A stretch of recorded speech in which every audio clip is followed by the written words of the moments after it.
Good morning, good morning, good morning. Welcome back. This is my part 2 of all the things I've been doing with old, tattered, raggedy quilts. Now, just to warn you all, because I know it's going to be a world-shattering thing, but this is not going to be edited. This is going to come on just as I do it. No picture inserts. My iPad died. So I am doing this with my phone and I'm just uploading it as I can.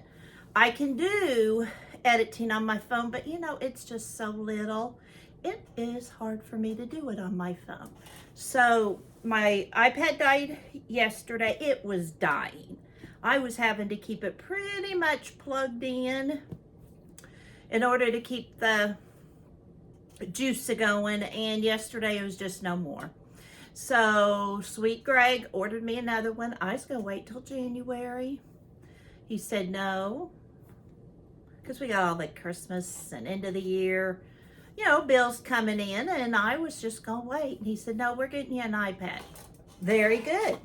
So, like I said, I just want to show you more things you can do with old, tattered quilts, because there's a huge amount. Do not throw them away.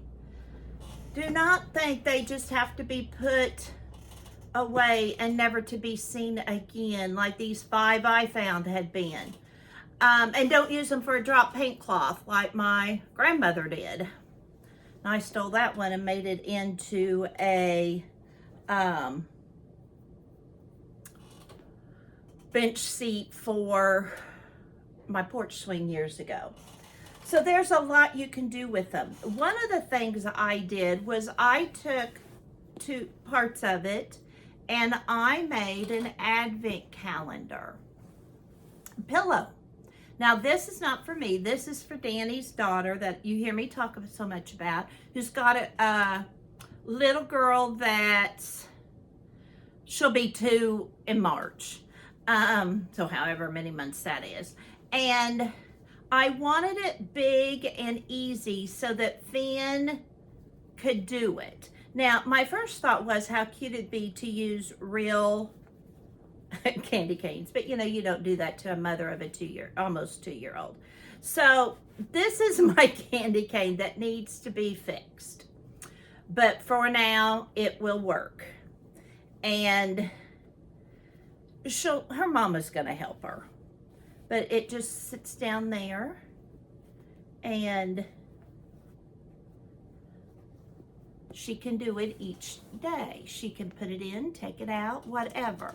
So I thought that turned out cute. I saw this on Pinterest and stole the idea. Now I did have to order the number so I could iron them on, and I thought it turned out cute. So there's that.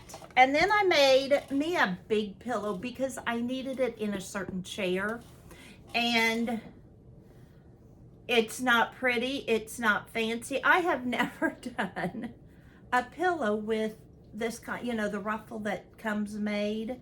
So the back of it's kind of rough, but you know, it was an old tattered pillow saved from death. Another thing I did, and one I gave to a friend of mine, is I used the top for a towel topper. Didn't that turn out cute? Now I will probably just use this winter months, maybe, you know, December, January, when we're here, because it's old. I don't want to have to wash it a lot. This is not going to be one of those rough and ready, use all the time towels, but I like having these handy by the stove, by the sink. I have one I really like by the refrigerator because I had left the towel long and it reaches around and it dries when we use our ice maker and water, and it gets messy, you know, down the front. I can take it and wipe it off. But anyway, just as easy as any fabric, except when it was kind of thick around the edge. So I went slower around this edge than I do a lot of times. But, you know, there's the back. Here's the front. Makes a great gift. Along with probably my favorite thing. I found $2 napkins at the consignment store. And they had enough, they had 4, they had 2 packages. And so I just was playing one day, as you know I do. And I made each napkin a little different, but used the same quilt. Now this back, you'll see in a second, is the back of the placemats. So that's why I use some fabric there. That heart is that same fabric, back of the placemats. And, you know, I just took some of the scraps and did those. And then I made these placemats out of the old quilt. And this pink here, that's where it was frayed and pretty thin. But see, that's the back, and that's just fabric that I had. I didn't buy anything for this. I used scraps, and scraps are a wonderful thing. Some of them needed reinforcement. Some of them didn't. But I think those are fun. And like I said, Greg and I will use those when, well, probably starting in December. Here's another towel that I found in my Christmas towels. And I just used this border and put it on the bottom of it. And isn't that cool how it's frayed on the bottom? See, I love that. That tattered, old looking. You don't use them every day. And in all honesty, if you've got a family of 20 living in your house, it's going to get more washing. So pick and choose what you're using these old tattered quilts for. If you've got a good one you don't like, what better way to use it? Because, you know, a little piece of it doesn't show as much of it, and you can kind of pick the parts you do like. Or if you're like me and mess up if I quilt. I was making doll quilts for Emerson, but you know, this kind of thing. And as a gift, you can make a lot of gifts using that part. So don't think it's only for old tattered quilts. Use quilts you don't care for. Maybe they were a gift to you and they just don't go with your decor. Well, they may go with the elderly lady's decor down the road. Make her a hanging towel with it. So think outside the box. Think outside the box. Another thing I did, and this was probably one of the more fun things I did, was I made pot holders. Now, this pot holder, very raggedy, already had the corners clipped so you can turn it right side out, and I did it wrong. Instead of my 2 matching outside touching, I accidentally folded the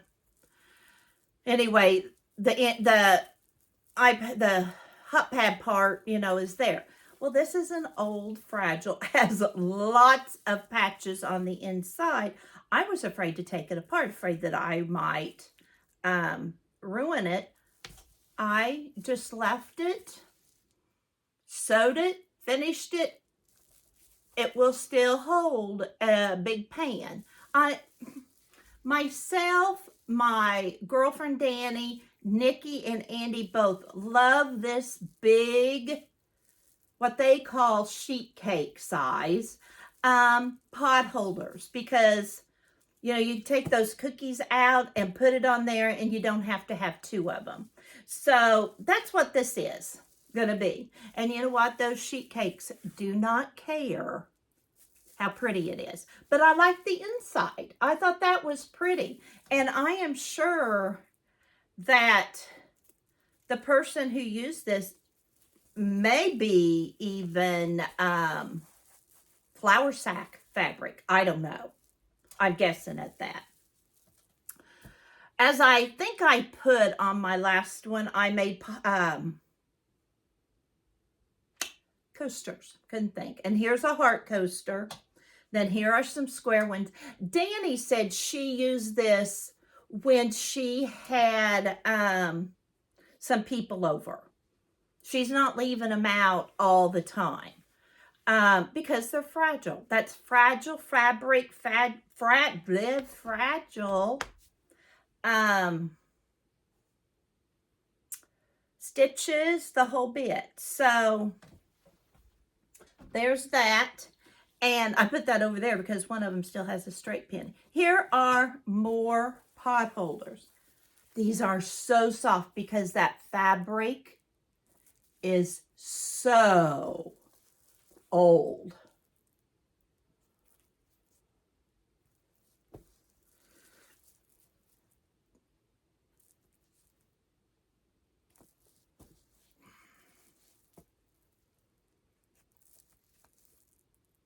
So you can tell this was a very fragile one. I had to put that big heart. What I did is I tore apart one of those coasters because I had just whip stitched around it, so it was easy to do.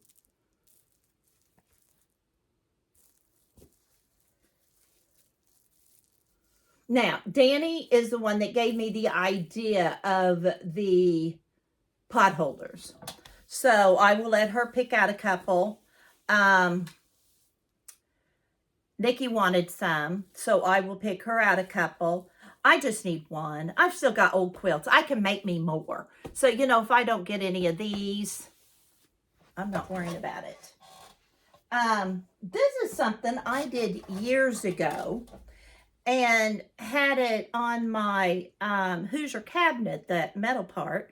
You can see just how old that quilt was, and I didn't mend it. It doesn't get any hard juice, but this was just cut off of an old quilt as a table runner type thing. And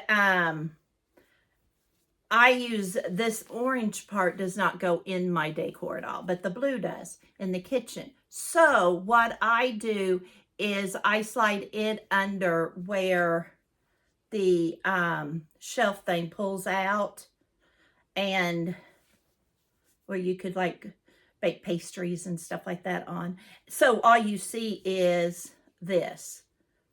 I don't wash it. It probably has dust on it. If anything, I might put it out on a day when I have clothes on the line and let them shake the dust off. Nobody eats on it. It's not near food. It's just decor. And then the last thing I did, let me have another drink of coffee. I have put caffeine on the back burner, and so I don't even drink coffee every day. I don't drink caffeine every day. I don't get a headache from it, not having the caffeine. But this morning it's cold, and not very far away it snowed. So, you know, I kind of need it. This is the bag I made, and I absolutely adore it. I use this fabric, ticking fabric, for a big pocket. Use the part of another quilt. Can you see that frayed in? I didn't even sew it in. It's not going to get hard juice. As my handle, I took blue jean fabric to make more pockets. Now, this bag, I've not decided how I'm going to use it. I was thinking of a project craft bag so that I could put my slow stitching, knitting,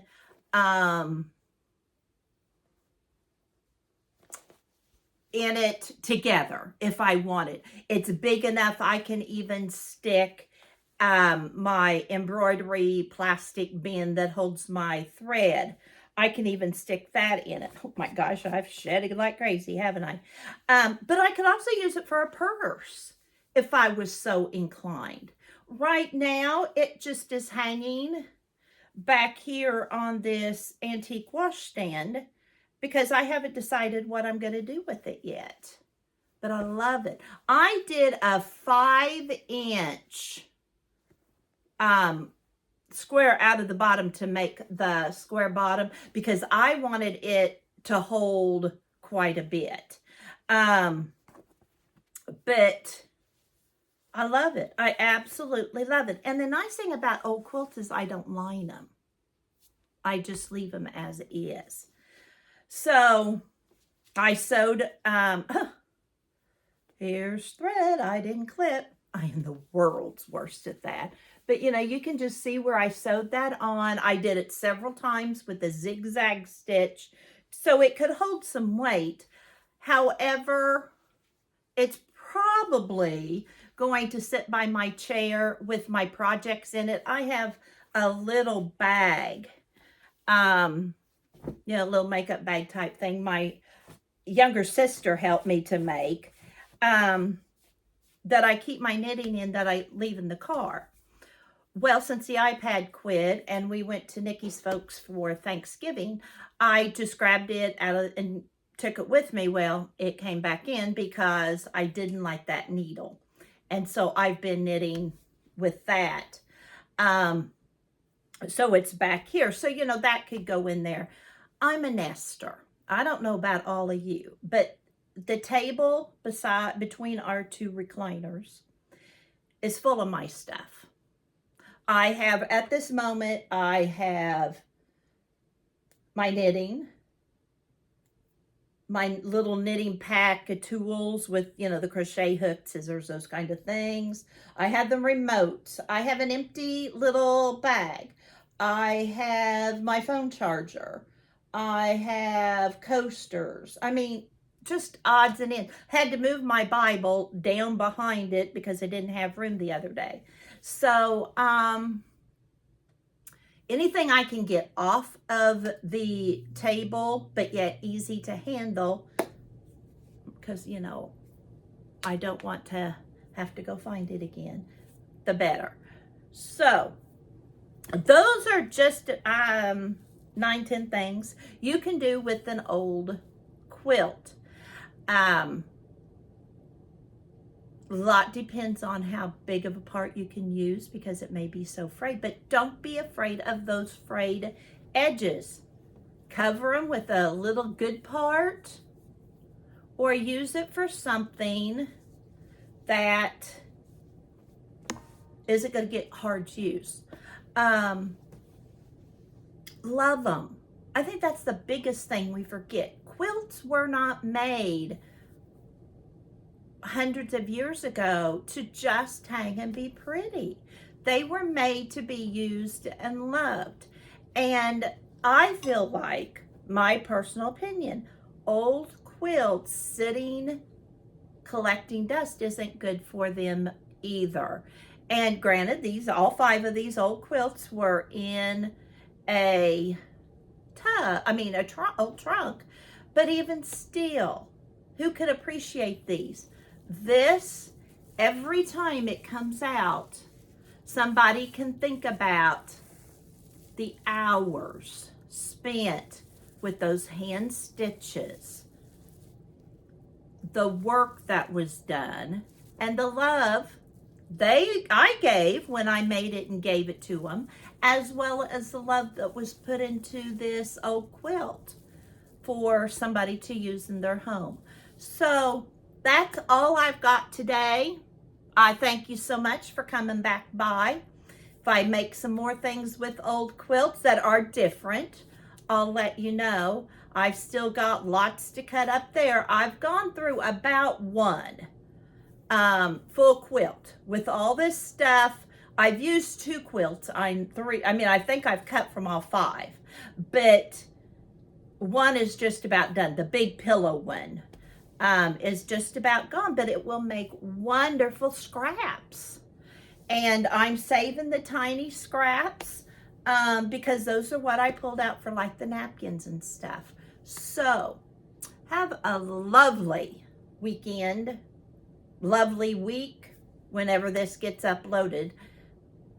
Take time for yourself. Enjoy the journey of finding the old quilts, whatever you want to do. And remember, just like these old quilts, you have a purpose. Bye for now.